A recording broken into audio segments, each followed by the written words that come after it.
ಶಾಸಕ ಸ್ಥಾನಕ್ಕೆ ರಾಜೀನಾಮೆ ನೀಡಿದ ಬಗ್ಗೆ ಇಂಡಿ ಶಾಸಕ ಯಶವಂತರಾಯಗೌಡ ಪಾಟೀಲ್ ಪ್ರತಿಕ್ರಿಯೆ ಕೊಟ್ಟಿದ್ದಾರೆ. ಮಾತು ಕೊಟ್ಟಂತೆ ನನಗೆ ಸಚಿವ ಸ್ಥಾನ ನೀಡಲಿಲ್ಲ. ಇದರಿಂದ ನೊಂದ ಶಾಸಕ ರಾಜೀನಾಮೆ ನೀಡಿದ್ರು.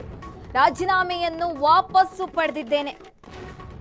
ನನ್ನ ರಾಜೀನಾಮೆಯನ್ನು ವಾಪಸ್ ಪಡೆದಿದ್ದೇನೆ. ಇಂಡಿ ಕ್ಷೇತ್ರದ ಜನರ ಭಾವನಾತ್ಮಕ ಒತ್ತಾಸೆಗೆ ಬೆಲೆ ಕೊಟ್ಟಿದ್ದೇನೆ. ಮುಂದೆ ಸಚಿವ ಸ್ಥಾನದ ಯಾವುದೇ ನಿರೀಕ್ಷೆ ಇಲ್ಲ ನನಗೆ. ಉಸಿರಿರುವವರೆಗೂ ಕಾಂಗ್ರೆಸ್ನಲ್ಲೇ ಜನರ ಸೇವೆ ಮಾಡ್ತೀನಿ ಅಂತ ರಿಯಾಕ್ಟ್ ಮಾಡಿದ್ದಾರೆ. ಮಾತು ಕೊಟ್ಟಂತೆ ನನಗೆ ಸಚಿವ ಸ್ಥಾನ ನೀಡಲಿಲ್ಲ, ಹಾಗಾಗಿ ರಾಜೀನಾಮೆ ನೀಡಿದೆ. ಸದ್ಯ ರಾಜೀನಾಮೆಯನ್ನು ವಾಪಸ್ಸು ಪಡೆದುಕೊಂಡಿದ್ದೇನೆ. ಇಂಡಿ ಕ್ಷೇತ್ರದ ಜನರ ಭಾವನಾತ್ಮಕ ಒತ್ತಾಸೆಗೆ ನಾನು ಇಲ್ಲಿ ಬೆಂಬಲ ನೀಡಿರುವಂಥದ್ದು. ಮುಂದೆ ಯಾವುದೇ ಸಚಿವ ಸ್ಥಾನ ಸಿಗುತ್ತೆ ಅನ್ನುವ ನಿರೀಕ್ಷೆಗಳೇ ಇಲ್ಲ ನನಗೆ. ಇರುವವರೆಗೂ ಕಾಂಗ್ರೆಸ್ನಲ್ಲೇ ಜನಸೇವೆ ಮಾಡ್ತೇನೆ ಅಂತ ಇಂಡಿ ಶಾಸಕ ಯಶವಂತರಾಯಗೌಡ ಪಾಟೀಲ್ ಪ್ರತಿಕ್ರಿಯೆ ಕೊಟ್ಟಿರುವಂಥದ್ದು. 2023ರಲ್ಲಿ ಕಾಂಗ್ರೆಸ್ ಸರ್ಕಾರ ಅಧಿಕಾರಕ್ಕೆ ತರಲು ಶ್ರಮಿಸಿದ್ರು.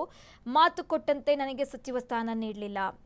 ಇದರಿಂದ ಮನನೊಂದು ಶಾಸಕ ಸ್ಥಾನಕ್ಕೆ ರಾಜೀನಾಮೆ ನೀಡಿದೆ. ಆದರೆ ಹಿರಿಯರ ಮತ್ತು ಇಂಡಿ ಮತಕ್ಷೇತ್ರದ ಜನರ ಭಾವನಾತ್ಮಕ ಒತ್ತಾಸೆಗೆ ಮಣಿದು ನನ್ನ ರಾಜೀನಾಮೆಯನ್ನು ವಾಪಸ್ಸು ಪಡೆದಿದ್ದೇನೆ.